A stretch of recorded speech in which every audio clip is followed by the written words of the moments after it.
Os protestos começaram pacificamente no Rio e também em São Paulo. Depois foi o que se viu: violência, depredação, confrontos, vândalos mascarados em ação. Mas é preciso não perder o fio da meada, a raiz do problema, isto é, os conflitos que envolvem as tentativas de melhorar a qualidade do ensino fundamental no Brasil. No Rio de Janeiro, os professores estão em greve há mais de 50 dias, exigindo salários que, em alguns casos, podem chegar a R$23 mil. Em São Paulo, a controvérsia é sobre o projeto da Prefeitura de retomar a lição de casa, os boletins, as provas bimestrais. Que a situação é calamitosa, poucos discordam. Milhares e milhares de alunos mal conseguem ler ou dominar as operações básicas da matemática. Como sair dessa armadilha? Como engajar pais e professores nas mudanças? Como o ensino público terminou refém de grevistas e do Black Bloc? Para quem desanimou diante de tantos obstáculos, vale lembrar a lição do sociólogo e ativista Herbert José de Souza, o Betinho, abre aspas. Há mudança no Brasil, mas ela não corre, anda. Fecha aspas. E para falar dos desafios da educação fundamental, da valorização dos professores, da lentidão do processo e também da resistência que enfrentam os projetos de mudanças no ensino, recebemos Ilona Betzkerrazi, consultora em educação, comentarista da Rádio CBN, e Daniel Cara, coordenador-geral da Campanha Nacional pelo Direito à Educação. Sejam muito bem-vindos. Eu gostaria de começar pedindo para vocês um diagnóstico sobre essa resistência que os professores têm às mudanças que vêm sugeridas pelo Estado, né? Pelo município, no caso. A gente tem dois casos diferentes aqui no Rio e em São Paulo. No Rio, por causa de um plano de carreiras, em São Paulo, por causa dessas mudanças que o secretário propõe de, digamos, voltar a uma tradição, não é, da escola da nota e do boletim. E em ambas, a gente percebe que o professor não quer aceitar o que vem proposto. Por quê? Eu acho que os casos de São Paulo e do Rio são quase antagônicos, né? Então, assim, a estrutura da reforma, na verdade, são reformas estruturantes em estágios diferentes. No Rio, a gente tem uma reforma em andamento e em São Paulo a gente tem uma reforma em retrocesso, né? Então, as resistências têm naturezas diferentes nas duas cidades. Agora, há uma questão da falta de referência da sociedade brasileira com a educação de qualidade. Então, a gente precisa, a gente não tem uma tradição educacional nem nas famílias, nem nos governos, nem na gestão, nem na academia, principalmente. E as referências de pesquisa e bibliográficas também são muito antiquadas no Brasil. Então, tudo isso emperra, porque as pessoas, quando ouvem falar em algumas reformas, elas não sabem exatamente o que aquilo significa, mesmo que elas forem reformas coerentes. E elas falando dos professores. Dos professores. E aí você tem parte do problema, é esse que eu falei, e parte tem uma resistência natural do corporativismo, porque aí é uma barganha de política mesmo. Você concorda? Eu concordo em parte. Eu acredito que a resistência se dá pelo fato de que essas reformas nunca são dialogadas, nunca são construídas com o professorado. É importante sempre destacar o que é um bom gestor. Um bom gestor não é só aquele que tenta implementar o seu plano, é aquele que tem capacidade de construir esse plano em conjunto, sempre partindo do pressuposto que o professor é o principal ator da educação junto com o aluno. Quer dizer, gostaria inclusive que a participação dos pais fosse mais relevante no Brasil, mas o fato é que hoje a gente tem essa relação muito estabelecida na escola, professor e aluno. E o professor precisa estar envolvido no processo de reforma, ele precisa compreender como se vai se dar a reforma e precisa opinar na reforma. Por exemplo, o caso de São Paulo, a questão que hoje gera maior resistência é a questão da reprovação. Porque a tradição da rede de São Paulo é uma tradição de tentativa de superação do fracasso que começa com o professor Paulo Freire. Paulo Freire tinha uma proposta que até hoje não foi implementada de criar um coletivo de professores para debater a situação pedagógica dentro de cada escola. Isso nunca foi feito. Essa, com certeza, seria uma reforma decisiva, um ponto de uma reforma decisiva que daria muito resultado em termos de qualidade da educação. Os professores discutirem com tempo, não só naquela uma hora que eles têm para debater a questão pedagógica, mas discutir com tempo como se dá o desafio em sala de aula, como trabalhar com os alunos. Isso parece tão genérico ao mesmo tempo, e há tanto tempo que a gente tem, digamos, diagnósticos de problemas, de soluções e de tentativas para se modificar. Quer dizer, a gente chegar agora à conclusão de que se houvesse uma reunião em que eles pudessem debater, não é muito pouco, ou seja, não tem que ter uma iniciativa mais concreta. No caso aqui de São Paulo, você disse que é um retrocesso, mas a secretária do Rio disse que já fez esse tipo de reforma com bons resultados. Não seria o caso de ter, então, digamos, algo mais o que acontece duro? É que a reforma anterior, né, em São Paulo, e a reforma atual no Rio, elas têm a mesma natureza, implementar um currículo o mais detalhado possível, com o caderno de apoio, com provas. Lição de casa. Então, é estruturante. Então, o que a gente vê, inclusive no Rio, a secretária está já no primeiro ano do segundo termo, né, do segundo mandato. Então, assim, as reformas não são de ontem. Não são de junho, né? Eu acho que a grande mudança que a gente teve a partir de junho é uma percepção de que a gente pode ir para a rua e que a gente não vai ser assassinado pela polícia. Quer dizer, o risco da manifestação, de se colocar na rua em grandes números, em grande contingente de pessoas, diminuiu muito do que a gente tinha de memória. Embora a polícia cometa alguns abusos e tem um embate, né? Tem black box, etc. Mas hoje a gente pode expor a nossa opinião. Aí a população, os professores, etc. O problema é que a gente tem uma falta cabal de referência. Então, o currículo detalhado, olhando para fora, olhando para os países desenvolvidos, porque entre eles fazem isso. Quer dizer, há grupos de trabalho, e cada país, quando vai reformar o seu currículo, olha o que já foi feito. Nós estamos alijados desse processo internacional. Mas eu não acho que seja esse o ponto. No Rio de Janeiro eu nem concordo também, Ilona, que agora começou a ter um processo de mobilização. A questão dos auxiliares de creche, por exemplo, no Rio de Janeiro, que é uma questão fortíssima no município, os profissionais de educação infantil que não têm concurso específico para educação infantil em nível de educação superior ou em nível médio, acabam sendo contratados como concursados em nível fundamental. Tem uma desvalorização enorme em termos de carreira. Eles se mobilizam desde o início de 2010 e tem gerado pressão sobre a secretária de Educação. O que eu sinto, Mônica, é que o problema não é que as propostas são genéricas, é que o conjunto de atividades, o conjunto de iniciativas que tem que ser desencadeadas é muito grande. A gente não consegue, talvez, estabelecer um fio lógico. Eu não vejo que o problema do currículo, por exemplo, como a Ilona está pondo, é um problema tão polêmico. Dá um exemplo. A gente tem movimentos na campanha que são movimentos muito vinculados a uma pauta corporativa e uma pauta de esquerda, e eu não vejo nenhum problema no corporativismo, faz parte da composição democrática, que eles defendem, por exemplo, o detalhamento de currículo, eles não são contrários. A questão toda que fica é que o professor, a sensação que eu tenho é que aquele brinquedo infantil, né, que o meu filho tem 4 anos, ele gosta bastante disso, né? O sapinho levanta e você dá uma marretada na cabeça. A sensação que eu tenho é que o professor, ele se sente dessa maneira.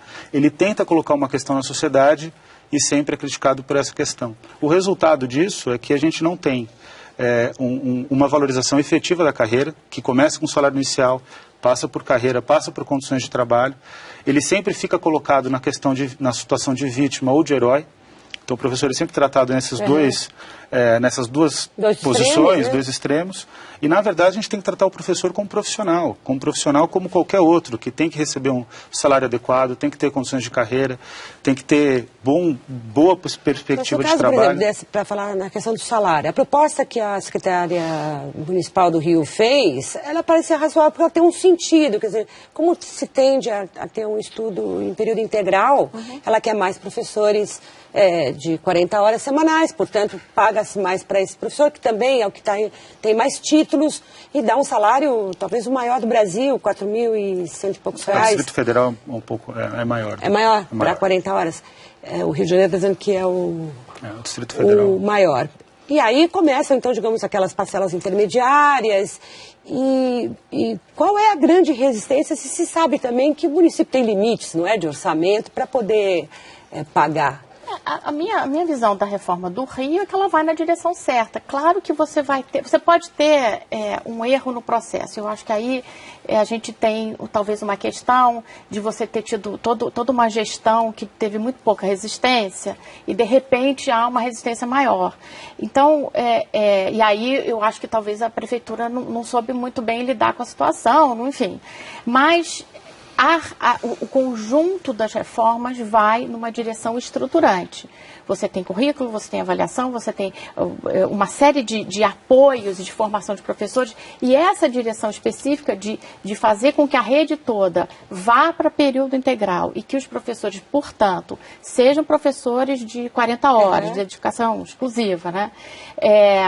E dedicados apenas a uma escola, é fundamental. É isso que se imagina, está entre os diagnósticos. Então você tem uma escola com X números de alunos por turma, o professor está dedicado àquela escola, a questão das reuniões e do conhecimento, da discussão pedagógica, das dificuldades do aluno, é possibilitado quando você tem uma comunidade pedagógica com compromisso para uma escola só. O professor que corre de uma escola para outra, ele acaba não tendo compromisso com a escola nenhuma. Então, por que a gente vê milhares de professores na rua tão resistentes e tão furiosos com um plano como esse? Porque na leitura da proposta, né, na leitura da lei aprovada pela Câmara dos Vereadores, eles percebem que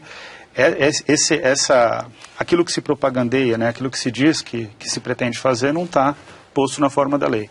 Então, por exemplo, a recomendação e a prática dos países mais envolvidos do mundo, em termos educacionais, de que o início de carreira, depois ele passa a ter uma valorização de 300% ao final da carreira, no Rio de Janeiro é de 26,5%. Quer dizer, tem uma diferença bastante grande daquilo que a gente deveria ter como política de carreira para qualquer profissão, né? Não apenas para a carreira docente. A forma como se lida com a progressão principal de carreira na reforma do Rio, que é mestrado e doutorado, tendo uma valorização efetiva a partir dessa formação, também ela está muito dedicada à educação e não às áreas de licenciatura, química, matemática, biologia, e isso gera nos professores uma indignação, porque eles querem também ter formação específica na matéria, especialmente nos anos finais do ensino fundamental, que eles lecionam. Isso gerou também bastante revolta. A questão da paridade entre aposentados e professores que estão na ativa, ela vai aos poucos deixando de existir no Rio de Janeiro. E a questão orçamentária, que você colocou muito bem, né, tem limites orçamentários. O problema do Rio de Janeiro é que a questão orçamentária ela não prioriza a educação. No passado, o Rio de Janeiro investia 30% na lei orgânica do município, do seu orçamento em educação. Na prefeitura do prefeito Cesar Maia, do ex-prefeito Cesar Maia, isso foi reduzido a 25%. A gente conhece bem essa história porque o comitê do Rio da campanha foi contra essa medida. E a realidade é que o Rio de Janeiro poderia fazer mais, só que a prioridade do Rio de Janeiro hoje não está posta em termos de ampliação orçamentária na área de educação para dar conta da carreira que os professores exigem. Que eles queriam, mas há uma proposta, pelo menos na mesa, né, que é melhor do que proposta nenhuma. Porque há ganhos, a gente percebe, lendo que há ganhos nos triênios, há ganhos reais, inclusive na tabela. Aparentemente, né? Há uma atratividade no novo salário, na nova proposta de 40 horas, porque tem pessoas que prestaram concurso, passaram, estão no processo de formação, então aparentemente não é tão ruim assim, né? Há uma partidarização dos sindicatos, tal, que pode estar atrapalhando essa negociação, que é, digamos, um entrave ali no meio entre governo e categoria. Se chegar nesse ponto, nesse impasse, eu acho que há mais, né, do que está posto nos documentos da negociação. Há mais, há além. E isso eu acho que no Rio está exacerbado depois das manifestações grandes, né? Tem uma questão ali no governo do Estado e tal. Agora, eu vejo que há ao contrário da visão do Daniel, eu acho que, assim, eu vejo que há sim uma valorização do profissional de educação no Rio. Eu vejo no meu contato com a rede, por vários pontos de contato, eu vejo que há uma visão muito positiva, embora há ainda coisas, por exemplo, de número de alunos por turma. Eu acho que essa é uma coisa importantíssima da valorização do professor, né, do profissional, de qualquer profissional, é o salário e a condição de trabalho, né, não é a mesma coisa dos médicos, né? Claro. Então, o número de alunos por turma, que foi já uma coisa que foi incorporada, de construir mais escolas para que poder diluir um pouco os alunos pelo número de profissionais, eu acho que também vai numa direção de valorizar o profissional. O que a gente também pode esperar da consciência desse educador ou desse professor? Está em greve há 50 e poucos dias já, não é? São 50 e poucos dias que turmas estão sem classe, sem aula. Então, não deveria haver da sociedade uma expectativa, digamos, de responsabilidade mais firme aí? Então, vamos ampliar a questão da greve para uma questão nacional. O Brasil tem convivido com greves na área de educação. E o ano que vem a gente tem o risco de ter grandes greves, porque os governadores estão construindo um acordo que não se sabe qual é bem a posição do governo federal, mas é um acordo que vai criar um critério de reajuste do piso muito aquém daquele que existe hoje, e muito aquém daquele que a Campanha Nacional pelo Direito à Educação, a Undime, são gestores municipais de educação, e a Confederação Nacional dos Trabalhadores em Educação, construíram em conjunto e que apresentaram para o governo. A gente tinha feito já uma proposta mediada. A realidade é que a tendência da perpetuação de greves no ano que vem, ela é enorme. Os governadores querem o quê? Dar apenas um ajuste real, em termos de reajuste real, descontado a inflação, de cerca de 0,5%. É o resultado da fórmula, né? Que pode chegar a 2%, dependendo de como o Brasil corresponde em termos de arrecadação. Mas você ia dizer que então, digamos, os alunos e a sociedade então, esse é o drama, conformes. E esse é o drama, porque qual é a situação? A situação é, fazer greve é terrível, porque você prejudica efetivamente o aluno, prejudica o calendário escolar, né? Isso é um fato. Mas, ao mesmo tempo, a questão central da qualidade da educação é a valorização dos profissionais da educação. Isso é a regra no mundo todo, quer dizer, a questão-chave da educação é a questão da valorização. E o Brasil evita resolver essa questão. A gente fez um cálculo do quanto que a gente deveria ter para o cumprimento do piso e para o padrão mínimo de qualidade nas escolas, em termos de insumos, com biblioteca, laboratório de informática. O cálculo dá 46 bilhões. Pela Constituição Federal, artigo 211, esses 46 bilhões deveriam ser complementados pelo governo federal, que ao invés de tomar uma iniciativa e colaborar com o piso, ele opta por fazer a barganha política com governadores e prefeitos. Então, vamos esperar o pré-sal, né? Qual é o desafio que eu acredito? O desafio não é só fazer o debate local. O desafio é também fazer o debate nacional na educação e obrigar o governo federal a cumprir aquilo que a Constituição reza. Então, volta essa sensação, ou seja, que nós estamos sempre patinando no mesmo lugar, não é? E que iniciativas são penosas nos municípios ou em um outro estado, e você, na verdade, continuou com as notas baixas, as metas de Prova Brasil. Esse ano tem Prova Brasil, não é? São muito medíocres, né? São muito modestas. A gente teve reformas muito boas acontecendo na rede de São Bernardo do Campo, teve reformas acontecendo na rede de Santo André no passado, e essas reformas não geraram essa polêmica toda. No Rio de Janeiro, eu concordo com a Ilona, teve problema de processo. Eu acredito que tanto o prefeito do Rio como a secretária do Rio de Janeiro, eles têm dificuldade de negociação política. Mas nesse quadro de nota baixa e salário baixo, a gente vai sair de onde está?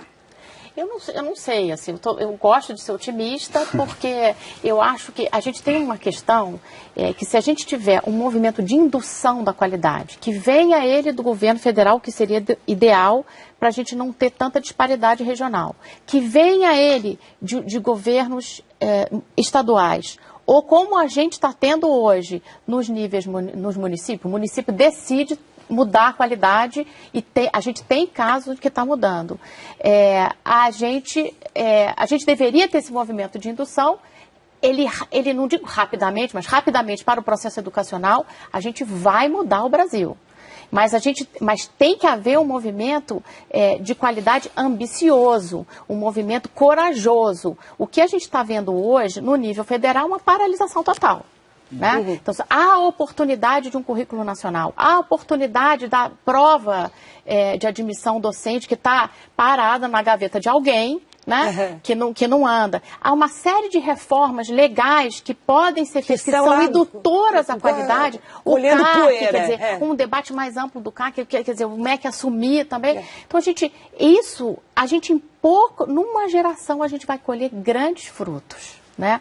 O Brasil tem hoje condições e mais recursos de investir mais na educação paulatinamente, vai ter sempre assim algum embate com o sindicato, faz parte do processo, mas a gente não está tendo um movimento articulado, sistemático de indução da qualidade por paralisia política. Ou seja, a gente vai ouvir de novo, vamos entrar no ano eleitoral, vamos ouvir de novo todas as promessas sobre educação, sobre a prioridade e vamos ter essa dúvida e essa sensação de que continuamos no mesmo lugar. Vi também uma matéria esses dias em algum dos jornais falando sobre a enorme porcentagem de diretores que são de escola, que são nomeados politicamente, não por um critério técnico. Pergunto até que ponto esse também não é um dado da equação qualidade de educação e o que é fornecido na sala de aula, que é importantíssimo e que também não está sendo discutido. Mônica, mas daqui a pouquinho, depois do intervalo.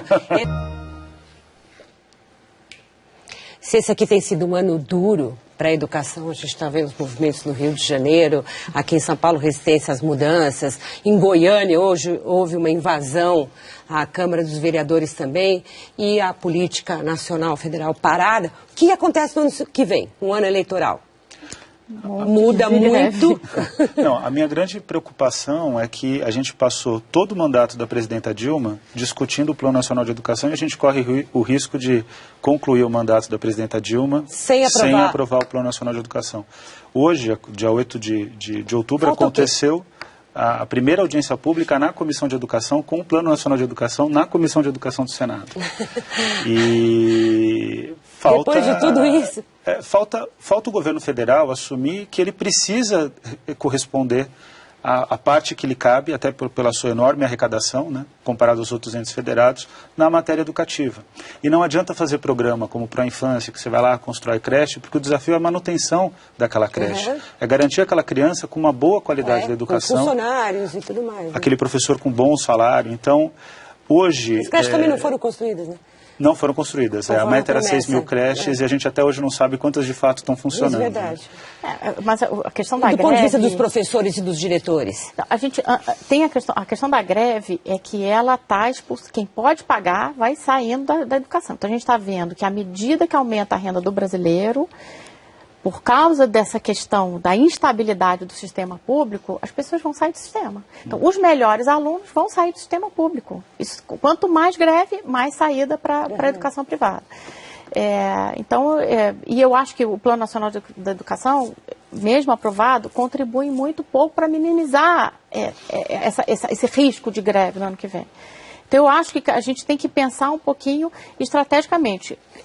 De um lado, eu acho que o papel tanto dos governos estaduais, principalmente, que têm mais poder, né, agregado, e o MEC, de pensar nisso. A gente tudo bem se o pessoal começar realmente a sair do sistema e a gente ter um Brasil realmente apartado, mais ainda, quer dizer, um grupo recebendo pelo menos uma qualidade de educação onde o professor está lá todo dia e não tem greve, na particular, mesmo que ela seja mais ou menos a mesma qualidade de profissional, e o outro que está num sistema altamente instável, né? Então, eu acho que falta uma concertação, cada um vai ter que dar um pouquinho, né?